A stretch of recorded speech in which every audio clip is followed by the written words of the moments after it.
ಎಲ್ಲರಿಗೂ ನಮಸ್ಕಾರ. Deepika master Kannada recipe ಚಾನಲ್ಗೆ ಸ್ವಾಗತ. ಇವತ್ತು ನಾವು ರಾತ್ರಿ ಉಳಿದಿರೋ ಸಾಂಬಾರಲ್ಲಿ ಒಂದು ಸ್ಪೆಷಲ್ಲಾಗಿ ಬ್ರೇಕ್ಫಾಸ್ಟ್ ಮಾಡೋಣ. ಹೆಂಗೆ ಮಾಡೋಣ ಅಂತ ನೋಡೋಣ ಬನ್ನಿ. ನಾನಿಲ್ಲಿ 2 ಕಪ್ ಆಗಷ್ಟು ಗೋಧಿ ಹಿಟ್ಟನ್ನ ತೊಗೊಂಡಿದ್ದೀನಿ. ಸೊ ಅದಕ್ಕೆ ನಿನ್ನೆ ಉಳಿದಿರೋ ಸಾಂಬಾರು, ಮಿಕ್ಕಿರೋ ಸಾಂಬಾರನ್ನ ಆ್ಯಡ್ ಮಾಡ್ತಿದ್ದೀನಿ. ಸೊ ನೆಕ್ಸ್ಟು ನಮಗೆ ಏನೇನು ಬೇಕು, ಉಪ್ಪು ಹಾಕೋಬೇಕು. ಅದಾದಮೇಲೆ ಸ್ವಲ್ಪ ಖಾರ ಹಾಕ್ಕೊಳ್ಳಿ, ನಿಮ್ಗೆ ಬೇಕಾದರೆ ಮಾತ್ರ, ಇಲ್ಲ ಅಂತಂದರೆ ಇಲ್ಲ. ಸಾಂಬಾರಲ್ಲಿ ಆಲ್ರೆಡಿ ಎಲ್ಲ ಇಂಗ್ರೀಡಿಯೆಂಟ್ ಇರುತ್ತೆ. ಸ್ವಲ್ಪ ಅರಿಶಿನ ಹಾಕಿ ಆ್ಯಂಡ್ ಅಜ್ವೈನ ಈ ಥರ ಉಜ್ಜಿ ಹಾಕ್ತಿದ್ದೀನಿ. ಸೊ ಡೈಜೆಸ್ಟಿವ್ ಸಿಸ್ಟಮ್ ಪ್ರಾಬ್ಲಮ್ ಆಗೋಲ್ಲ, ಈಸಿಯಾಗಿ ಡೈಜೆಷನ್ ಆಗುತ್ತೆ. ಅದಾದಮೇಲೆ ಇದಕ್ಕೆ ಕೊತ್ತಂಬರಿನ ಆ್ಯಡ್ ಮಾಡ್ಕೊತಿದ್ದೀನಿ ಸ್ವಲ್ಪ. ಸೊ ಇನ್ನೂ ಯಾರೆಲ್ಲ ನನ್ನ ಚಾನಲ್ನ ಸಬ್ಸ್ಕ್ರೈಬ್ ಮಾಡ್ಕೊಂಡಿಲ್ಲ ಅಂದ ಬೇಗ ಸಬ್ಸ್ಕ್ರೈಬ್ ಮಾಡಿಕೊಂಡು ಬೆಲ್ಲೈಕನ್ನ ಪ್ರೆಸ್ ಮಾಡಿ. ನಾನು ಯಾವುದೇ ರೆಸಿಪಿ ವಿಡಿಯೋ ಅಪ್ಲೋಡ್ ಮಾಡಿದ್ರೂ ನಿಮಗೆ ನೋಟಿಫಿಕೇಷನ್ ಬರುತ್ತೆ. ಈ ಥರ ಸಣ್ಣಗೆ ಹೆರ್ಚ್ಕೊಂಡು ಹಾಕ್ಕೋಬೇಕು. ಇದೆಲ್ಲ ನಾವು ಮಿಕ್ಸ್ ಮಾಡಬೇಕು. ಮಿಕ್ಸ್ ಮಾಡಿಕೊಂಡು ನೀರಿನ ಅವಶ್ಯಕತೆ ಇದ್ದರೆ ಮಾತ್ರ ನೀರು ಯೂಸ್ ಮಾಡಿ, ಇಲ್ಲ ಅಂತಂದರೆ ಇಲ್ಲ.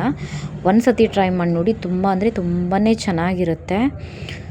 ಸೊ ನಮ್ಮ ಮನೇಲಿ ಯಾವಾಗ ಸಾಂಬಾರು ಉಳಿದಿರುತ್ತಲ್ಲ ಅವಾಗೆಲ್ಲ ಈ ಥರ ಮಾಡ್ತಿರ್ತೀವಿ. ಸೊ ಇದು ನಿನ್ನೆ ಮಿಕ್ಕಿರೋ ಸಾಂಬಾರಲ್ಲಿ ಮಾಡಿದ್ದೀವಿ ಅಂತ ಯಾರೂ ಗುರ್ತಿಡಿಯೋಕ್ಕಾಗಲ್ಲ, ಫಸ್ಟ್ ಟೈಮ್ ಯಾರಾಗಾದರೂ ಮಾಡಿಕೊಟ್ರೆ.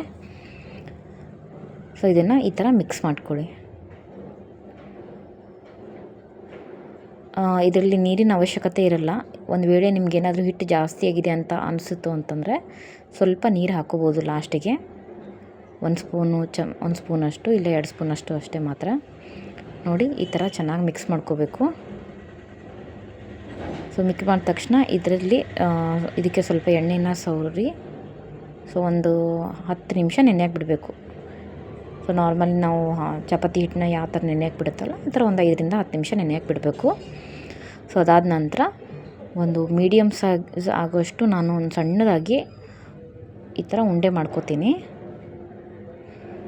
ಸೊ ತುಂಬ ದೊಡ್ಡದಾಗಿ ಮಾಡೋಕ್ಕೆ ಹೋಗಬೇಡಿ, ಚಪಾತಿ ಥರ ಸ್ವಲ್ಪ ಮೀಡಿಯಮ್ ಆಗಿ ಇರಬೇಕು. ಅದಕ್ಕೋಸ್ಕರ ನಾನು ಈ ಥರ ಮೀಡಿಯಮ್ ಆಗಿ ತೊಗೊಂಡಿದ್ದೀನಿ. ಇದಕ್ಕೆ 2 ಸೈಡು ಹಿಟ್ಟು ಹಚ್ಕೋತಿದ್ದೀನಿ. ಆಮೇಲೆ ಇದನ್ನು ಈ ಥರ ನಿಧಾನವಾಗಿ ಲಟ್ಟಿಸ್ಕೊಳ್ಳಿ. ಸೊ ತುಂಬ ಅಂದರೆ ತುಂಬ ಚೆನ್ನಾಗಿರುತ್ತೆ. ಒಂದು ಸತಿ ಟ್ರೈ ಮಾಡಿ ನೋಡಿ, ನೀವು ಕೂಡ ತುಂಬ ಇಷ್ಟಪಡ್ತೀರಾ. ಫಸ್ಟ್ ಟೈಮ್ ನಮ್ಮ ಮನೇಲಿ ಮಾಡಿದಾಗ ಯಾರೂ ಗುರ್ತು ಸಹ ಹಿಡಿದಿರಲಿಲ್ಲ, ಇದು ನಿನ್ನೆ ಮಿಕ್ಕಿರೋ ಸಾಂಬಾರಲ್ಲಿ ಮಾಡಿರೋದಂತ. ನೋಡಿ ಈ ಥರ ನೋಡಿ, ಮೀಡಿಯಮ್ ಆಗಿರಬೇಕು ತಿಕ್ನೆಸ್ಸು, ತುಂಬ ತೆಳುವಾಗಿರಬಾರ್ದು, ತುಂಬ ದಪ್ಪನೂ ಆಗಿರಬಾರ್ದು. ಅದಾದ ನಂತರ ನಾನು ಈ ಕಡೆ ಒಂದು ಹಂಚು ಕಾಯಕ್ಕಿಟ್ಟಿದ್ದೆ. ಕಾದ್ಮೇಲೆ ಸ್ವಲ್ಪ ಎಣ್ಣೆ ಸವರ್ಬಿಟ್ಟು ಇದನ್ನು ಹಾಕೋತಿದ್ದೀನಿ. ಸೊ 2 ಸೈಡು ಚೆನ್ನಾಗಿ ಬೇಯಿಸ್ಕೊಳ್ಳಿ. ಎಣ್ಣೆ ಜಾಸ್ತಿ ಏನು ಬೇಡ, ಮೀಡಿಯಮ್ ಆಗಿ ಯೂಸ್ ಮಾಡಿದ್ರೆ ಸಾಕು. ಸೊ ನೀವು ಇದಕ್ಕೆ ಬೇಕಾದರೂ ಬೆಣ್ಣೆ ಅಥವಾ ತುಪ್ಪನೂ ಹಾಕೋಬೋದು, ಅದು ನಿಮ್ಮ ಚಾಯ್ಸು ಕಂಪ್ಲೀಟಾಗಿ. ಸೊ ನಾನು ಹಳೆ ರೆಸಿಪಿ ಯಾರೆಲ್ಲ ನೋಡಿಲ್ಲ ಅಂತಂತಂದರೆ ಹೋಗಿ ನನ್ನ ಚಾನಲಲ್ಲಿ ಹೋಗಿ ನೋಡ್ಕೊಂಬನ್ನಿ. ಸೊ ಎಲ್ಲ ರೆಸಿಪಿ ನಿಮಗೂ ಇಷ್ಟ ಆಗುತ್ತಂತ ಅನ್ಕೋತೀನಿ. ಆ್ಯಂಡ್ ಇದು ಒಂದು ಸತಿ ಟ್ರೈ ಮಾಡಿ ನೋಡಿ. ನಿಮ್ಗೆ ಇಷ್ಟ ಆಯಿತು ಅಂತಂದರೆ ಕಮೆಂಟ್ ಸೆಕ್ಷನಲ್ಲಿ ಕಮೆಂಟ್ ಮಾಡಿ. ನೋಡಿ ಈ ಥರ 2 ಸೈಡು ಬೇಯಿಸ್ಕೊಳ್ಳಿ.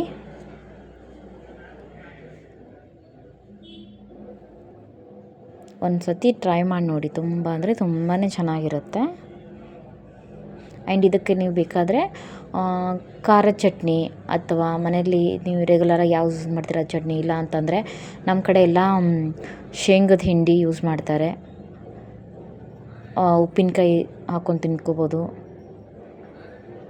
ಸೊ ನಿಮ್ಮ ಚಾಯ್ಸ್. ಇಲ್ಲಿ ನೋಡಿ ಚೆನ್ನಾಗಿ ಬೇಯಿಸ್ಕೋಬೇಕು.